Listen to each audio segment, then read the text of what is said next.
Donc le premier stade de croyance est l'athéisme. L'athéisme, c'est la personne qui pense que Dieu n'existe pas et qui, pour elle, l'existence de Dieu est nulle. Donc l'athée, lui, il est tellement dans son système de pensée, dans son mode de vie, qu'il n'a aucune perceptabilité de l'existence de Dieu, car ses passions, ses dépendances créent en lui une anesthésie et une inhibition à la perception de Dieu. Il ne peut ressentir Dieu et il ne peut le percevoir dans la vie courante. L'athée est tellement empris dans son quotidien, dans son mode de vie, dans ses passions et ses envies, l'ont séparé, l'ont déstructuré par rapport à l'existence de Dieu. Voilà ce que c'est un athée. Après, la deuxième conceptualisation de Dieu, c'est l'agnostique.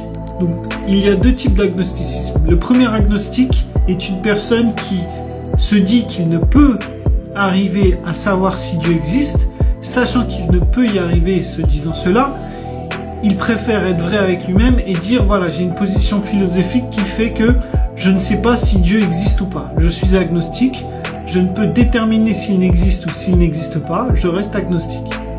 La deuxième forme d'agnosticisme, c'est l'agnostique qui a des périodes d'athéisme, il vit dans sa vie avec son mode de vie et ses passions qui fait qu'il ne ressent rien, que pour lui Dieu n'existe pas, et de temps en temps sa tête sort de l'eau et il peut percevoir comme ça il a un mode de pensée qui lui dit qu'il y aurait peut-être quelque chose au-delà de la vie, que c'est pas possible que ça se soit créé comme ça, qu'il y a des incohérences et des choses qui ne peut être de l'ordre du hasard, et donc il a une forme de croyance, il se dit qu'il y a peut-être quelque chose au-delà de la vie, et donc il devient agnostique.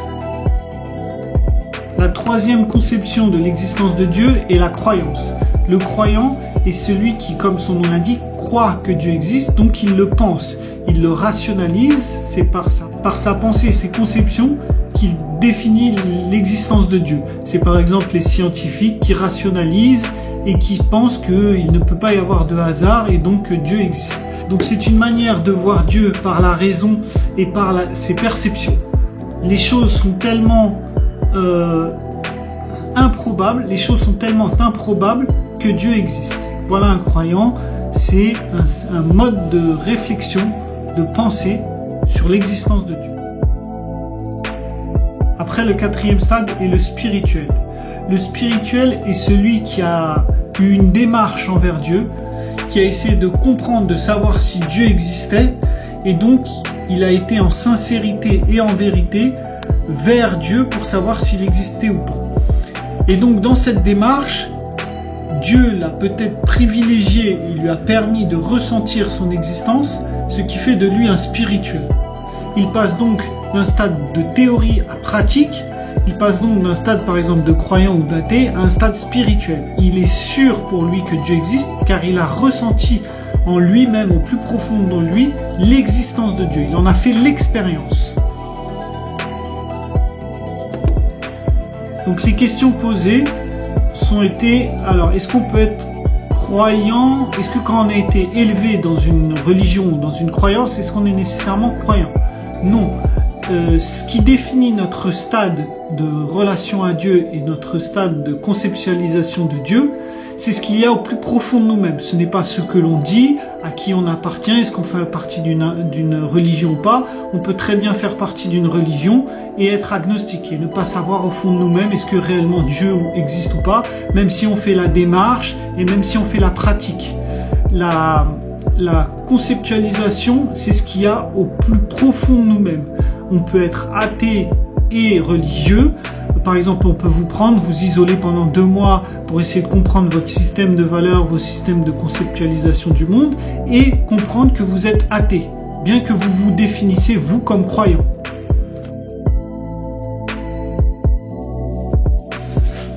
Est-ce que, par exemple, de vivre des choses extraordinaires, d'avoir vu des choses improbables qui pourraient que venir de Dieu, fait de nous un spirituel?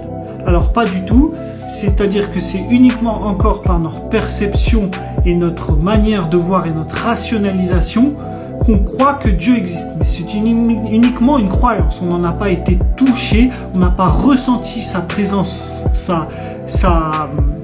son existence. On pense, on perçoit qu'il existe. Et donc on reste au stade de croyance. Alors la troisième question était de est-ce qu'on doit faire un processus évolutif entre l'athéisme, l'agnosticisme, la croyance et la spiritualité?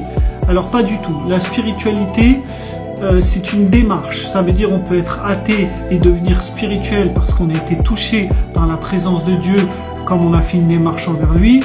On peut être à n'importe quel stade. C'est vrai qu'en règle générale, si on part de l'athée et qu'on fait une démarche envers Dieu, petit à petit, en essayant de trouver l'existence de Dieu, on va peut-être se rendre compte qu'il existe, alors on doute. Après, on passerait à une phase de croyance parce qu'on a perçu des choses, on croit vraiment, mais ce n'est pas obligatoire. Ça peut être du tout au tout.